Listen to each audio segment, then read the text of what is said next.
Well, Happy New Year's, everyone. I hope that you and yours are doing well. I can't believe it's 2022 already.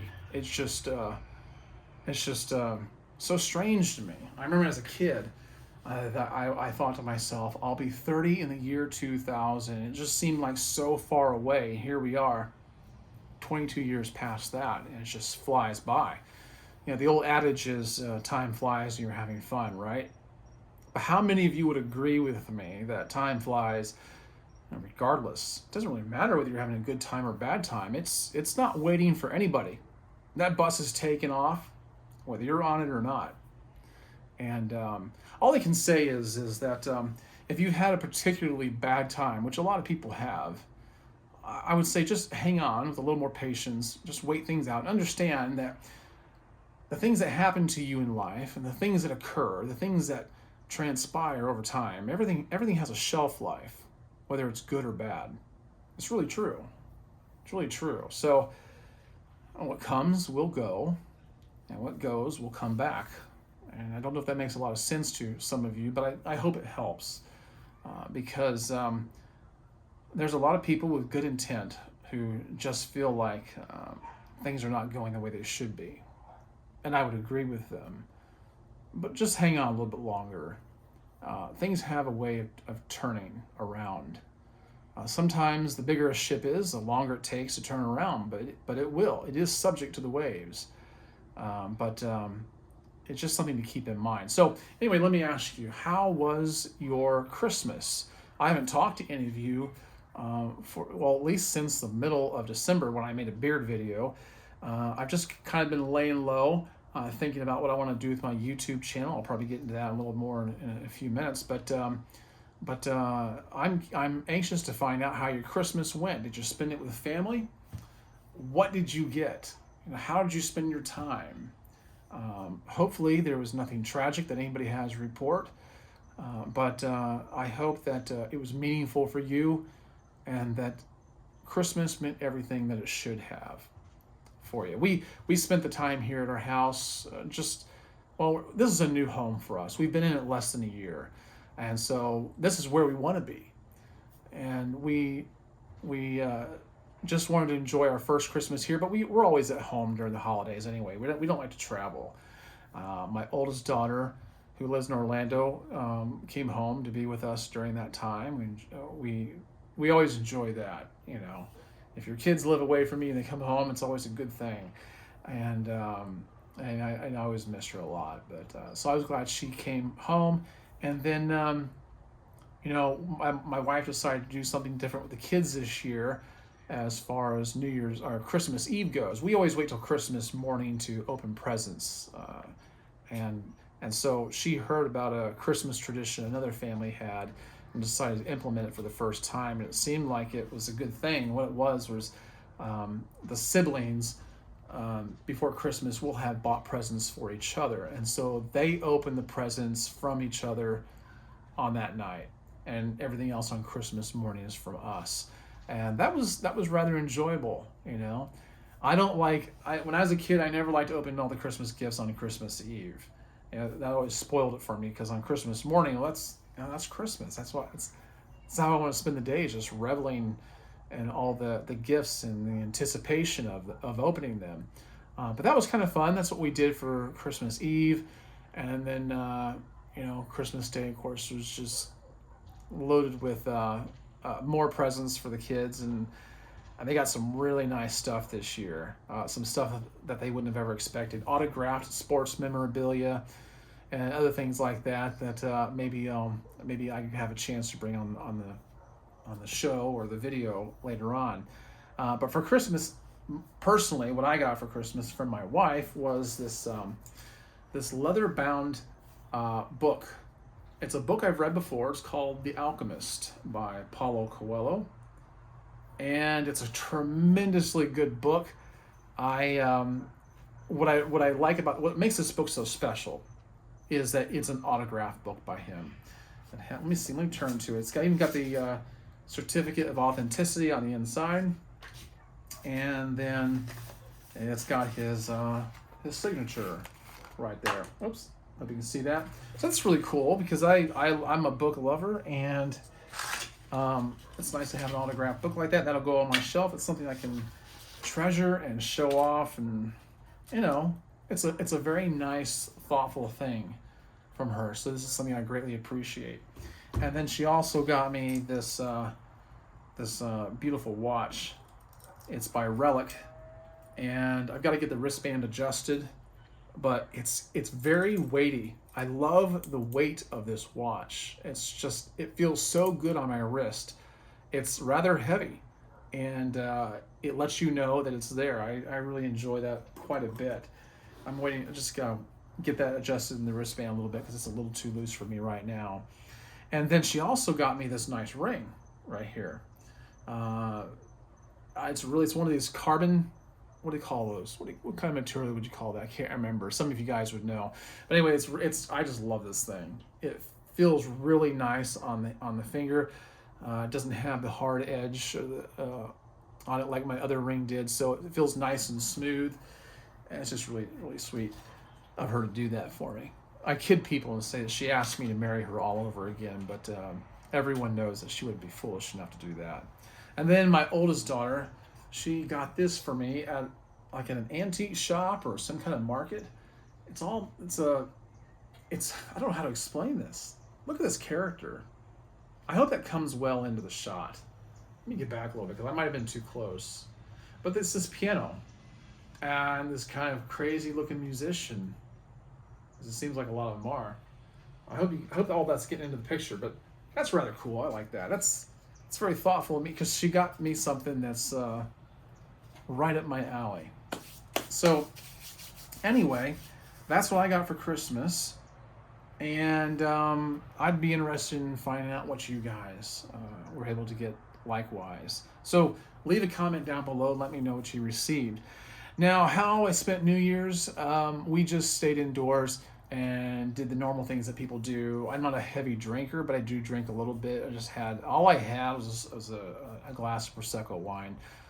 That was it as far as drinking anything went. I'm not a big eater, but we did have lots of food. I just kind of nibbled on a few things. And then we watched the normal stuff you watch, Times Square, dropping the ball. But most of that entertainment is just so terrible. But that's how we spent New Year's Eve. And then another way we did is my wife had ordered this patio furniture that I'm sitting on right now. She ordered this and we put this together. I told her, I said, please don't turn this into a New Year's Eve tradition because I do not want to be putting furniture together every New Year's Eve. But I'll have to admit, it is really nice. This is going to be my new favorite place to read and possibly to make videos. So that's what we did there. Oh, also, one of the things my kids like to do, they turn it into a tradition on New Year's Eve, is that after the ball drops and we're all doing our yahoos and whatnot, they like to watch the movie The Ridiculous Six, which pretty much describes my family. There's 6 of us in this family. But I never really cared for the movie that much, but they like to watch it. I'm usually too tired by the time they're watching, and I go to bed soon thereafter. But once the ball dropped, I went outside and I took a walk, about a mile walk, and just to kind of relax and wind down. I've been doing a lot of walking lately, and for good reason. It's not to lose weight. It's for a possible new YouTube channel I might be starting. We'll see how that goes. But what did you do? What did you do for New Year's Eve? Do you set resolutions? I'm not a big resolutions guy. I do have considerations, but I'm kind of a goal maker anyway. I have lots. I'm always working on something. I'm always trying to achieve something new, reach new heights. So setting a resolution is not something that's novel for me. I set them all the time. Sometimes I reach them, sometimes I do well, other times I don't. But at least I try. But I don't really make a big deal out of resolutions. But if yours aren't too personal, you can leave that in the comment section down below. It might give me some ideas. I'm always inspired by what other people are doing and how well they're doing with it and how they decide to tackle their objective. So anyway, so I did kind of hint at something. I might be doing something with YouTube. Like I said, I haven't made a lot of videos because I just, something hasn't felt right. I wanted to do more. I wanted to do something different. I knew YouTube's not something I'm going to walk away from. It's something I really enjoy doing. And so, I've just kind of been sitting back, waiting. I'm always trying to come up with an idea, but waiting for something to really hit me, something that really speaks to me, that I want to do. I'm only going to make videos that I myself would want to see, because I'm not unlike a lot of other people. My niche might not be yours, but it'll be somebody's. So, I don't want to be hemmed down by just making beard videos. And I don't want to be stuck to just doing that and any other content I make. I want to be somewhat flexible. If you hear something, it's my neighbor's sprinkler system coming on. But so what I want to do with YouTube this coming year is I want to do more book and reading material type content, right alongside the every so often beard video. Okay, because I love reading. I would like to think that everything I read and everything that I glean from these books could be shared with you. So yeah, I'm gonna be doing more beard video. I mean, yeah, I will be doing some beard videos, but just not as many. I'll be doing more books, some more reading content. How I read, how to become a prolific reader, the books I'm currently diving into, what I'm getting out of them, sharing them with you, and then also I want to do more like walking tour videos. It's a rabbit hole I've kind of gone down, and I'd love to get out and just walk and see what is out there in the world I haven't seen, because I've been on 4 wheels rather than 2 feet. You see a lot more when you walk. And so I went out and I got I got a new phone, the iPhone 13 Pro that you're watching this on right now. And then I got, I meant to bring it out here, but I didn't. I got a DJI Pocket 2 camera, Osmo Pocket 2 camera. And it shoots in 4K.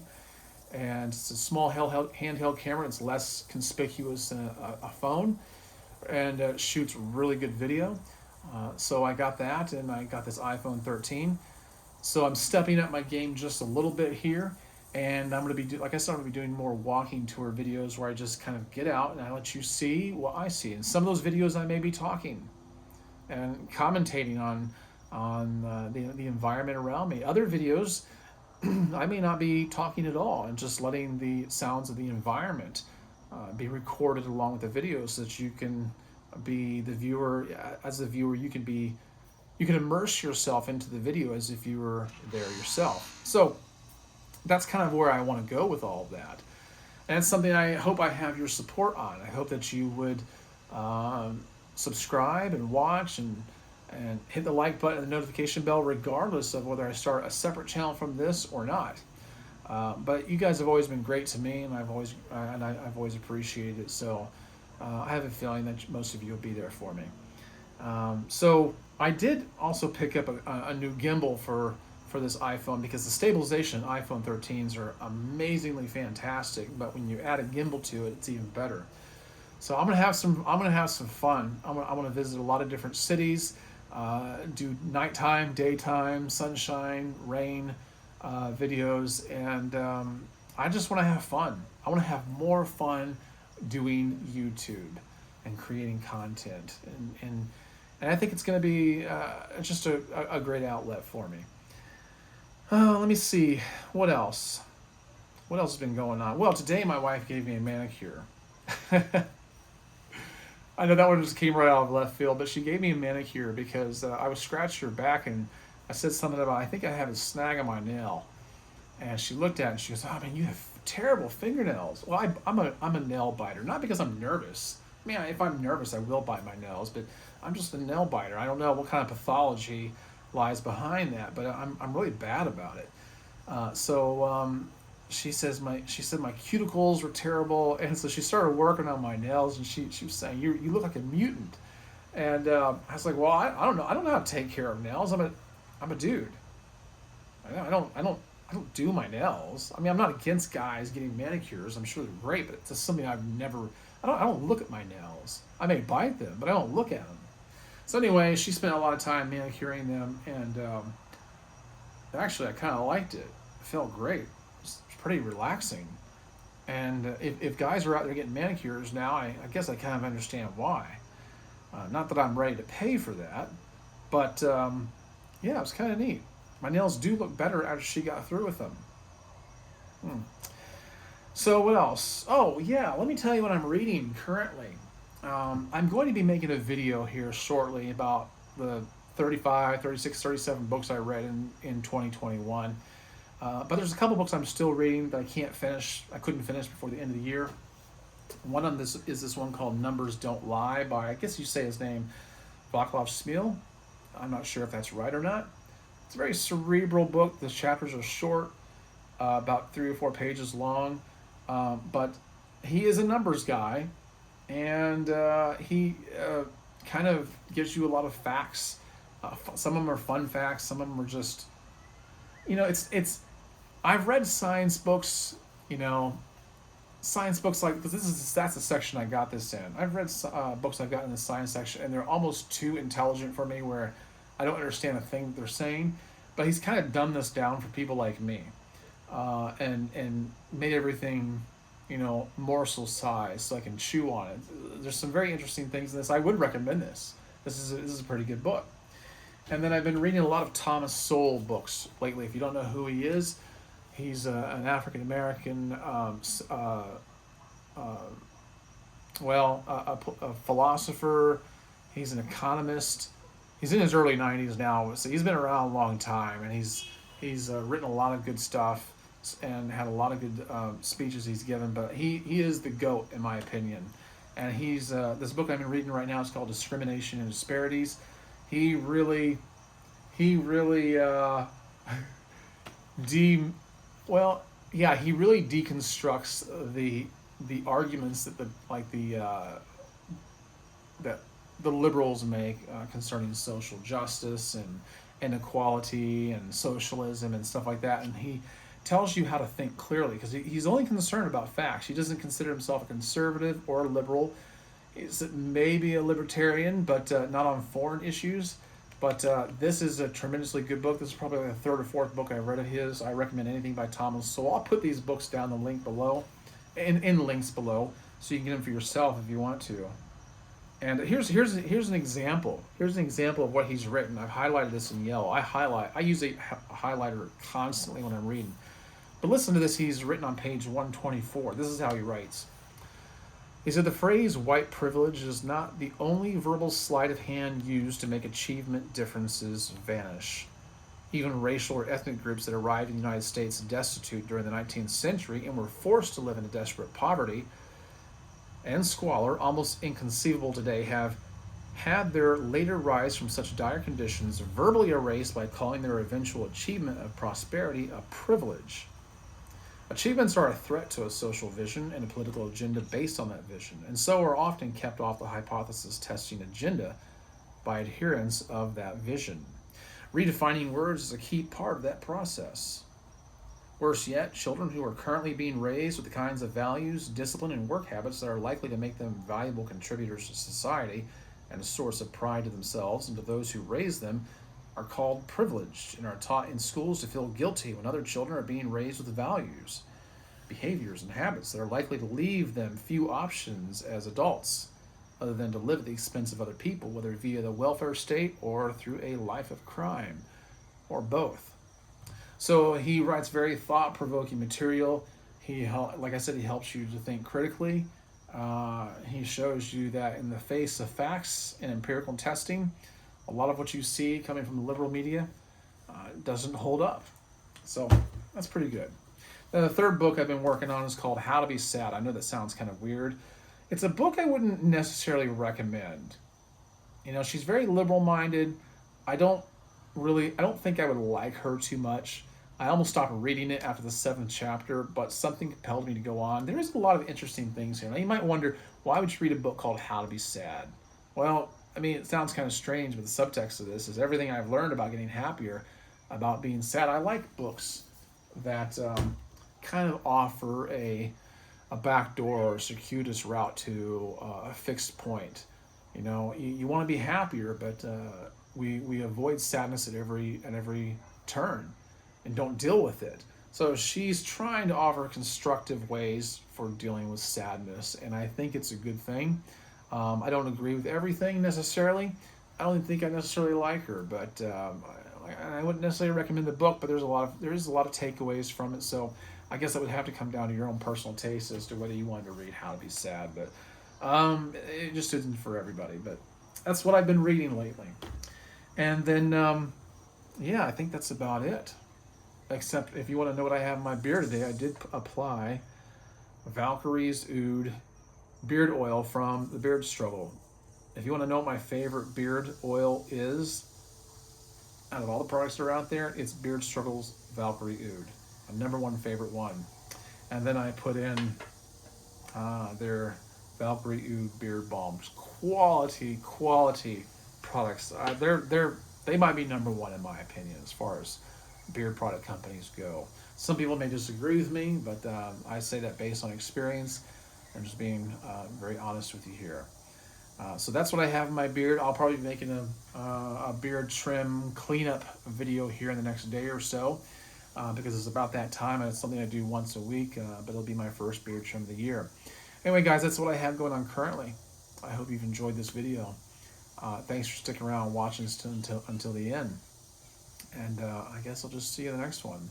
Make sure you comment down below. All right? See you in the description box. I've enjoyed my time with you. Catch you later. Bye-bye.